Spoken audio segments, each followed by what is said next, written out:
बुंदेलखंड में ओरछा पुराना राज्य है।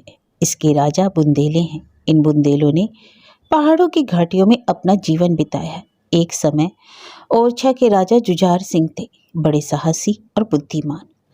शाहजहां उस समय दिल्ली के बादशाह थे जब लोदी ने बलवा किया और वह शाही मुल्क को लूटता पाटता ओरछे की ओर निकला।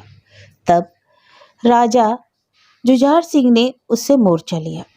राजा के इस काम से गुणग्राही शाहजहां बहुत प्रसन्न हुए। उन्होंने तुरंत ही राजा को दक्षिण का शासन भार सौंप दिया। उस दिन ओरछे में बड़ा आनंद मनाया गया। शाही दूत खिलत और सनद लेकर राजा के पास आया। जुझार सिंह के बड़े बड़े काम करने का अवसर मिला। सफर की तैयारियां होने लगी। तब राजा ने अपने छोटे भाई हरदौल सिंह को बुलाकर कहा, भैया मैं जाता हूँ, अब यह राजपाट तुम्हारे सुपुर्द है। तुम भी इसे जी से प्यार करना। न्याय ही राजा का सबसे बड़ा सहायक है। न्याय की गड़ी में कोई शत्रु नहीं घुस सकता, चाहे वह रावण की सेना या इंद्र का बल लेकर आए। पर न्याय वही सच्चा है जिसे प्रजा भी न्याय समझे। तुम्हारा काम केवल न्याय ही करना ना होगा, बल्कि प्रजा को अपने न्याय का विश्वास भी दिलाना होगा। और मैं तुम्हें क्या समझाऊं, तुम तो स्वयं समझदार हो। यह कहकर उन्होंने अपनी पगड़ी उतारी और हरदौल के सिर पर रख दी। हरदौल रोता हुआ उनके पैरों से लिपट गया। इसके बाद राजा अपनी रानी से विदा होने के लिए रानीवास आए। रानी दरवाजे पर खड़ी रो रही थी। उन्हें देखते ही पैरों पर गिर पड़ी। जुझार सिंह ने उठाकर उसे छाती से लगाया और कहा, प्यारी, यह रोने का समय नहीं है। बुंदेलों की स्त्रियां ऐसे अवसर पर रोया नहीं करती। ईश्वर ने चाहा तो हम तुम जल्द मिलेंगे। मुझ पर ऐसी ही प्रीति रखना। मैंने राजपाट हरदौल को सौंपा है। वह भी लड़का है, उसने अभी दुनिया नहीं देखी। अपनी सलाहों से उसकी मदद करती रहना। रानी की जबान बंद हो गई। वह अपने मन में कहने लगी, हाय, ये कहते हैं बुंदेलों की स्त्रियां ऐसे अवसरों पर रोया नहीं करती। शायद उनके हृदय ही नहीं होता, या अगर होता तो उनमें प्रेम नहीं होता। रानी कलेजे पर पत्थर रखकर आंसू पी गई और हाथ जोड़कर राजा की ओर मुस्कुराती हुई देखने लगी। पर क्या वह मुस्कुराहट थी? जिस तरह अंधेरे मैदान में मशाल की रोशनी अंधेरे को और भी अतः कर देती है, उसी तरह रानी की मुस्कुराहट उसके मन के अथाह दुख को और भी प्रकट कर रही थी। जुझार सिंह के चले जाने के बाद हरदौल सिंह राज करने लगा और थोड़े ही दिनों में उसके न्याय और प्रजा वात्सल्य ने प्रजा का मन हर लिया। लोग जुझारू सिंह को भूल गए। जुझार सिंह के शत्रु भी थे और मित्र भी, पर हरदौल सिंह का कोई ना शत्रु था, सब मित्र ही थे। वह ऐसा हंसमुख और मधुरभाषी था कि उससे जो बातें कर लेता वही जीवन भर उसका भक्त बना रहता। राजभर में ऐसा कोई ना था जो उसके पास तक ना पहुंच सकता हो। रात दिन उसके दरबार का फाटक सबके लिए खुला रहता। ओरछे को कभी ऐसा सर्वप्रिय राजा नसीब ना हुआ था। वह उदार था, न्यायी था, विद्या और गुण का ग्राहक था। पर सबसे बड़ा गुण जो उसमें था वह उसकी वीरता थी। उसका वह गुण हद दर्जे को पहुंच गया था। जिस जाति के जीवन का अवलंब तलवार पर है, वह अपने राजा के किसी गुण पर इतना नहीं रीझती जितना उसकी वीरता पर। हरदौल अपने गुण से अपनी प्रजा के मन का भी राजा हो गया, जो मुल्क और माल पर राज करने से भी कठिन है। इस प्रकार एक वर्ष बीत गया। उधर दक्षिण में जुझार सिंह ने अपने प्रबंध से चारों ओर शाही दबदबा जमा दिया। इधर ओरछे में हरदौल ने प्रजा के पर मोहन मंत्र फूंक दिया। फाल्गुन का महीना था। अबीर और गुलाल से जमीन लाल हो रही थी। कामदेव का प्रभाव लोगों को भड़का रहा था। रवि ने खेतों में सुनहला फर्श बिछा रखा था और खलिहानों में सुनहले महल उठा दिए थे। संतोष इस सुनहले फर्श पर इटलाता फिरता था और निश्चिंतता इस सुनहले महल में ताने अलाप रही थी। इन्हीं दिनों दिल्ली का नामवर फैकत कादिर खां और ओरछे आया। बड़े बड़े पहलवान उसका लोहा मान गए थे। दिल्ली से ओरछे तक सैकड़ों मर्दानगी के मद से मतवाले उसके सामने आए, पर कोई उससे जीत ना सका। उसे लड़ना भाग्य से नहीं बल्कि मौत से लड़ना था। वह किसी इनाम का भूखा ना था और जैसा ही दिल का दिलेर था वैसा ही मन का राजा। ठीक होली के दिन उसने धूमधाम से ओरछे में सूचना दी कि खुदा का शेर दिल्ली का कादिर खां ओरछे आ पहुंचा है। जिसे अपनी जान भारी हो आकर अपने भाग्य का निपटारा कर ले। ओरछे के बड़े बड़े बुंदेले सूरमा वह घमंड भरी वाणी सुनकर गर्म हो उठे। फाग और डफ की तान के बदले ढोल की वीर ध्वनि सुनाई देने लगी। हरदौल का अखाड़ा ओरछे के पहलवानों और फकैतों का सबसे बड़ा अड्डा था। संध्या को यहाँ सारे शहर के सूरमा जमा हो गए। कालदेव और भालदेव बुंदेलों की नाक थे। सैकड़ों मैदान मारे हुए यही दोनों पहलवान कादर खां का घमंड चूर करने के लिए गए। दूसरे दिन किले के सामने तालाब के किनारे बड़े मैदान में ओरछे के छोटे बड़े सभी जमा हुए। कैसे कैसे सजीले अलबेले जवान थे, सिर पर खुशरंग बाकी पगड़ी, माथे पर चंदन का तिलक, आंखों में मर्दानगी का सुरूर, कमर में तलवार। और कैसे कैसे बूढ़े थे, तनी हुई मूछें, शादी पर तिरछी पगड़ी, कानों में बंधी हुई दाढ़ियां, देखने में तो बूढ़े पर काम में जवान, किसी को कुछ ना समझने वाले। उनकी मर्दाना चाल ढाल नौजवानों को लजाती थी। हर एक के मुंह से वीरता की बातें निकल रही थी। नौजवान कहते थे, देखिए आज ओरछे की लाज रहती है या नहीं, पर बूढ़े कहते, ओरछे की हार कभी नहीं हुई ना होगी। वीरों का यह जोश देखकर राजा हरदौल ने बड़े जोर से कह दिया, खबरदार, बुंदेलों की लाज रहे या ना रहे, पर उनकी प्रतिष्ठा में बल ना पड़ने पाए। यदि किसी ने औरों को यह कहने का अवसर भी दिया कि ओरछे वाले तलवार से ना जीत सके तो धांधली कर बैठे, वह अपने को जाति का शत्रु समझे। सूर्य निकल आया था। एकाएक नगाड़े पर चोट पड़ी और आशा तथा भय ने लोगों के मन को उछालकर मुंह तक पहुंचा दिया।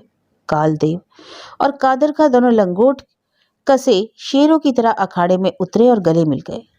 सब तब दोनों तरफ से तलवारें निकली और दोनों के बगलों में चली गई। फिर बादल के दो टुकड़ों से बिजलियां निकलने लगी।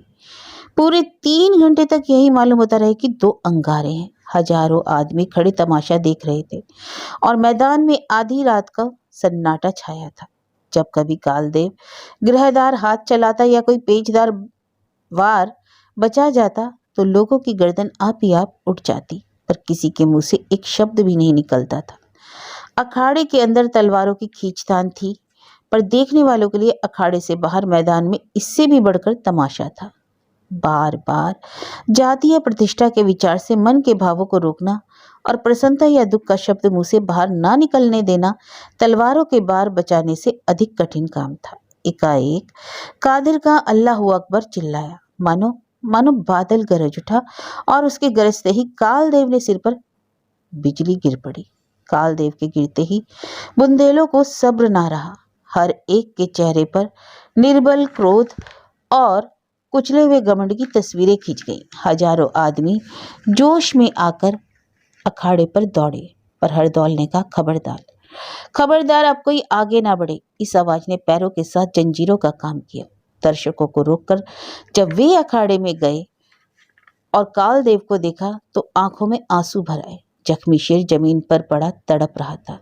उसके जीवन की तरह उसकी तलवार के 2 टुकड़े हो गए थे। आज का दिन बीता, रात आई, पर बुंदेलों की आंखों में नींद कहाँ। लोगों ने करवटें बदलकर रात काटी। जैसे दुखित मनुष्य विकलता से सुबह की बाट जोता है, उसी तरह बुंदेले रह रहकर आकाश की तरफ देखते और उसकी धीमी चाल पर झुंझलाते। उनकी जातीय घमंड पर गहरा घाव लगा था। दूसरे दिन ज्यों ही सूर्य निकला, 3 लाख बुंदेले तालाब के किनारे पहुंचे। जिस समय भालदेव शेर की तरह अखाड़े की तरफ चला, दिलों में धड़कन सी होने लगी। कल जब कालदेव अखाड़े में उतरा था तो बुंदेलों के हौसले बढ़े हुए थे, पर आज वह बात ना थी। हृदय में आशा की जगह डर घुसा था। कादिर खां कोई चुटीला वार करता तो लोगों के दिल उछलकर होठों तक आ जाते। सूर्य सिर पर चढ़ जाता था और वार करता, लोगों के दिल बैठे जाते थे। इसमें कोई संदेह नहीं था कि भालदेव अपने भाई से फुर्तीला और तेज था। उसने कई बार कादिर खां को नीचा दिखलाया, पर दिल्ली का निपुण पहलवान हर बार संभल जाता। पूरे 3 घंटे तक दोनों बहादुरों में तलवारें चलती रहीं। एकाएक खटाक की आवाज हुई और भालदेव की तलवार के 2 टुकड़े हो गए। राजा हरदौल अखाड़े के सामने खड़े थे। उन्होंने भालदेव की तरफ तेजी से अपनी तलवार फेंकी। भालदेव तलवार लेने के लिए झुका ही था कि कादिर खां की तलवार उसकी गर्दन पर आ पड़ी। घाव गहरा ना था, केवल एक चरखा था, पर उसने लड़ाई का फैसला कर दिया। हताश बुंदेले अपने अपने घरों को लौटे। यद्यपि भालदेव अब भी लड़ने को तैयार था, पर हरदौल ने समझाकर कहा कि भाइयों, हमारी हार उसी समय हो गई जब हमारी तलवार ने जवाब दे दिया। यदि हम कादिर खां की जगह होते तो निहत्थे आदमी पर वार न करते और जब तक हमारे शत्रु के हाथ में तलवार न आ जाती हम उस पर हाथ न उठाते।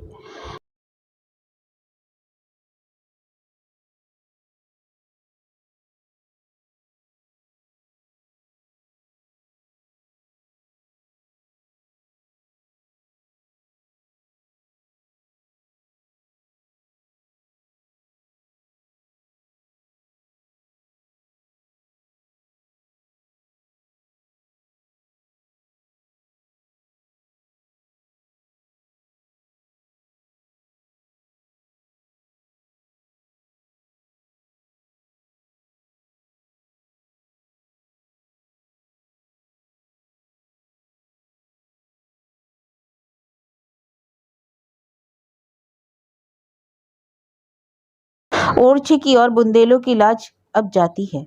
क्या कोई आस नहीं? कुलीना ने पूछा। हरदौल, हमारे पहलवानों में वैसा कोई नहीं जो उससे बाजी ले जाए। भालदेव की हार ने बुंदेलों की हिम्मत तोड़ दी। आज सारे शहर में शोक छाया है। सैकड़ों के घर में आग नहीं जली, चिराग रोशन नहीं हुआ।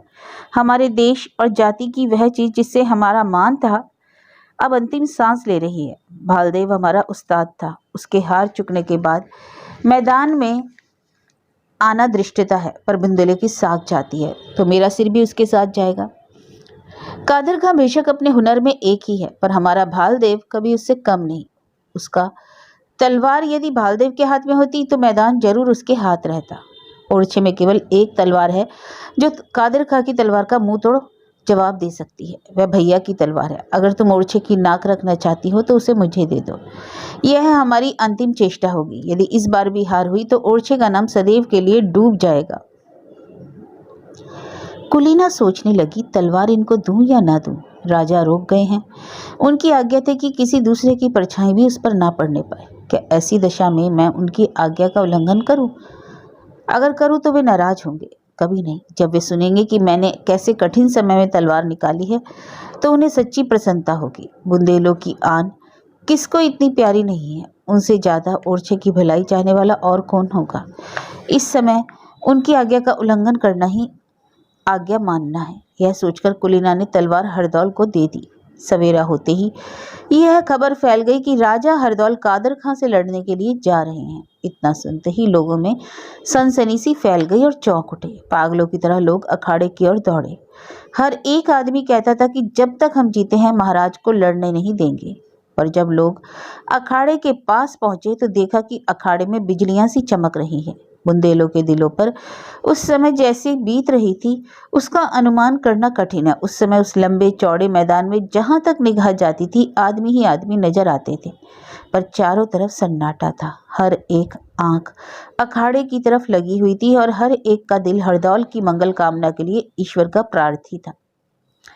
कादर खां का एक एक वार हजारों दिलों के टुकड़े कर देता था और हरदौल की एक एक काट से मनों में आनंद की लहरें उठती।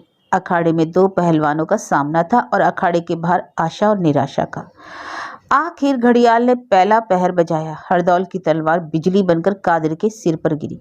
देखते ही देखते बुंदेले मारे आनंद के उन्मत्त हो गए। किसी को किसी की सुधि न रही। कोई किसी को गले मिलता, कोई उछलता छलांगे मारता। हजारों आदमियों पर वीरता का नशा छा गया। तलवारें स्वयं म्यान से निकल पड़ी। भाले चमकने लगे। जीत की खुशी में सैकड़ों जानें भेंट हो गई। पर जब हरदौल अखाड़े से बाहर आए और उन्होंने बुंदेलों की ओर तेज निगाह से देखा तो आन की आन में लोग संभल गए। तलवारें मियानों में जा छिपी। ख्याल आ गया, यह खुशी क्यों, यह उमंग की और यह पागलपन किस लिए? बुंदेलों के लिए तो यह कोई नई बात नहीं। इस विचार ने लोगों का दिल ठंडा कर दिया। हरदौल की इस वीरता ने उसे हर एक बुंदेले के दिल में मान प्रतिष्ठा की ऊंची जगह पर बिठाया, जहां न्याय और उदारता भी उसे ना पहुंचा सकती थी। वह पहले से ही सर्वप्रिय था। अब वह अपनी जाति का वीरवर और बुंदेला दिलावरी का सिरमौर बन गया। राजा जुझारू सिंह ने भी दक्षिण में अपनी योग्यता का परिचय दिया।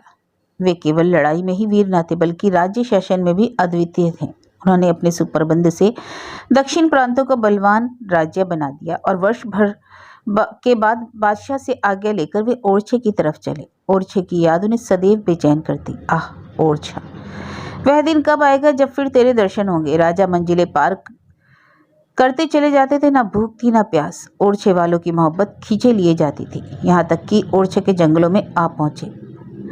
साथ के आदमी पीछे छूट गए। दोपहर का समय था, धूप तेज थी। वे घोड़े से उतरे और एक पेड़ के नीचे जा बैठे। भाग्यवश आज हरदौल की जीत की खुशी में शिकार खेलने निकले थे। सैकड़ों बुंदेले सरदार उनके साथ थे, सब अभिमान के नशे में चूर। उन्होंने राजा जुझार सिंह को अकेले बैठे देखा। घमंड में इतने डूबे हुए थे कि उनके पास तक ना आए। समझा कोई यात्री होगा। हरदौल की आंखों ने भी धोखा खाया। वे घोड़े पर सवार अकड़ते हुए जुझार सिंह के सामने आए और पूछना चाहते थे कि तुम कौन हो भाई? और भाई से आंख मिल गई। पहचानते ही घोड़े से कूद पड़े और उनको प्रणाम किया। राजा ने भी उठकर हरदौल को छाती से लगा लिया, पर उस छाती में अब भाई की मोहब्बत ना थी। मोहब्बत की जगह ईर्ष्या ने घेर ली थी। वह केवल इसलिए कि हरदौल दूर से नंगे पैर उनकी तरफ दौड़ा ना आया। उसके सवारों ने दूर से ही उनकी अभ्यर्थना की। संध्या होते होते दोनों भाई ओरछे पहुंचे। राजा के लौटने का समाचार पाते ही नगर में प्रसन्नता की दुदुभी बजने लगी। हर जगह आनंद उत्सव होने लगा और तुरती फुर्ती शहर जगमगा उठा। आज रानी कुलीना ने अपने हाथों से भोजन बनाया। 9 बजे होंगे। लौंडी ने आकर कहा, महाराज भोजन तैयार है। दोनों भाई भोजन करने गए। सोने के थाल में राजा के लिए भोजन परोसा गया और चांदी के थाल में हरदौल के लिए। कुलीना ने स्वयं भोजन बनाया था, स्वयं थाल परोसे थे और स्वयं ही सामने आई थी। पर दिनों का चक्र कहो या भाग्य के दुर्दिन, उसने भूल से सोने का थाल हरदौल के आगे रख दिया और चांदी का राजा के सामने। हरदौल ने कुछ ध्यान न दिया। वह वर्ष भर में से सोने के थाल में खाते खाते उसका आदी हो गया था। पर जुझार सिंह तिलमिला गए। जबान से कुछ ना बोले पर तेवर बदल गया और मुंह लाल हो गया। रानी की तरफ घूर कर देखा और भोजन करने लगे, पर ग्रास विष मालूम होता था। 2-4 ग्रास खाकर उठाए। रानी उनके तेवर देखकर डर गई। आज कैसे प्रेम से उसने भोजन बनाया था। कितनी प्रतीक्षा के बाद तो यह शुभ दिन आया था। उसके उल्लास का कोई पारवार ना था। पर राजा के तेवर देखकर उसके प्राण सूख गए।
मेरी हूँ, मुझसे अपराध हुआ है, से क्षमा मांग। इत्र में बसी हुई रेशमी साड़ी अलग कर दी, मोतियों से भरी मांग खोल दी और खूब फूट फूट कर रोई। हाय, यह मिलाप की रात वियोग की रात से भी विशेष दुखदायिनी है। भिकारिनी का वेश बनाकर रानी शीश महल की ओर चली।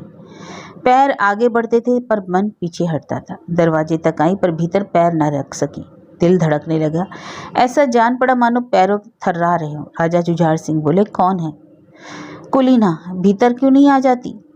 कुलीना ने जी खड़ा करके कहा, महाराज कैसे आऊं? मैं अपनी जगह क्रोध बैठा पाती हूँ। राजा, यह क्यों नहीं कहती कि मन दोषी इसलिए आंखें नहीं मिलने देती? कुलीना, निसंदेह मुझसे अपराध हुआ, पर एक अबला आपसे क्षमा का दान मांगती है। इसका प्रायश्चित करना होगा। क्यों कर? हरदौल के खून से, राजा ने कहा। कुलीना सिर से पैर तक कांप गई। बोली, क्या इसलिए आज मेरी भूल से ज्योनार के थालों में उलटफेर हो गया? राजा, नहीं, इसलिए कि तुम्हारे प्रेम में हरदौल ने उलटफेर कर दिया। जैसे आग की आंच से लोहा लाल हो जाता है, वैसे ही रानी का मुंह लाल हो गया। क्रोध की अग्नि सद्भावों को भस्म कर देती है। प्रेम और प्रतिष्ठा, दया और न्याय सब जल के राख हो जाते हैं। 1 मिनट तक रानी को ऐसा मालूम हुआ मानो दिल और दिमाग दोनों खौल रहे हैं, पर उसने आत्मदमन की अंतिम चेष्टा से अपने को संभाला। केवल इतना ही बोली, हरदौल को अपना लड़का और मैं भाई समझती हूँ। राजा उठ बैठे और कुछ नम्र स्वर में बोले, नहीं, हरदौल लड़का नहीं है, लड़का मैं हूँ जिसने तुम्हारे ऊपर विश्वास किया। कुलीना, मुझे तुमसे ऐसी आशा नहीं थी। मुझे तुम्हारे ऊपर घमंड था। मैं समझता था चांद सूर्य टल सकते हैं पर तुम्हारा दिल नहीं टल सकता। पर आज मुझे मालूम हुआ कि मेरा लड़कपन था। बड़ों ने सच कहा था कि स्त्री का प्रेम पानी की धार है, जिस और ढाल पाता है उधर ही बह जाता है। सोना ज़्यादा गर्म होकर पिघल जाता है। कुलीना रोने लगी। क्रोध की आग पानी बनकर आंखों से निकल पड़ी। जब आवाज वश में हुई तो बोली, आपके इस संदेह को कैसे दूर करूं? हरदौल के खून से। मेरे खून से दाग ना मिटेगा, तुम्हारे खून से और पक्का हो जाएगा। और कोई उपाय नहीं? नहीं। यह आपका अंतिम विचार है? हाँ, यह मेरा अंतिम विचार है। देखो, इस पानदान में पान का बीड़ा रखा है। तुम्हारे सतीत्व की परीक्षा यही है कि तुम हरदौल को इसे अपने हाथों से खिला दो। मेरे मन का भ्रम उसी समय निकलेगा जब इस घर में से हरदौल की लाश निकलेगी। रानी ने घृणा की दृष्टि से पान के बीड़ों को देखा और उल्टे पैर लौट आई। रानी सोचने लगी कि हरदौल के प्राण लूं, निर्दोष सचरित्र वीर हरदौल की जान से अपने सतीत्व की परीक्षा दूं, उस हरदौल के खून से अपना हाथ काला करूं जो मुझे बहन समझता है। यह पाप किसके सिर पड़ेगा? क्या एक निर्दोष का खून रंग न लाएगा? अभागी कुलीना, तुझे आज अपने सतीत्व की परीक्षा देने की आवश्यकता पड़ी है, और वह ऐसी कठिन। यह पाप मुझसे ना होगा। यदि राजा मुझे उल्टा समझते हैं तो समझे, उन्हें मुझ पर संदेह है तो है। मुझसे यह पाप ना होगा। राजा को ऐसा संदेह क्यों हुआ? क्या केवल थालों के बदल जाने से? नहीं, अवश्य कोई और बात है। आज हरदौल उन्हें जंगल में मिल गया। राजा ने उसकी कमर में तलवार देखी होगी। क्या आश्चर्य! हरदौल से कोई अपमान भी हो गया हो। मेरा अपराध क्या है? मुझ पर इतना बड़ा दोष क्यों लगाया जाता है केवल थालों के बदले जाने से? हे ईश्वर, मैं किसके आगे अपना दुख कहूँ? तू ही तो मेरा साक्षी है। जो चाहे सो हो, पर मुझसे यह पाप ना होगा। रानी ने फिर सोचा, राजा, क्या तुम्हारा हृदय ऐसा ओछा और नीच है? तुम मुझसे हरदौल की जान लेने को कहते हो? यदि तुमसे उसका अधिकार और मान नहीं देखा जाता तो साफ साफ क्यों नहीं कहते? क्यों मर्दों की लड़ाई नहीं लड़ते?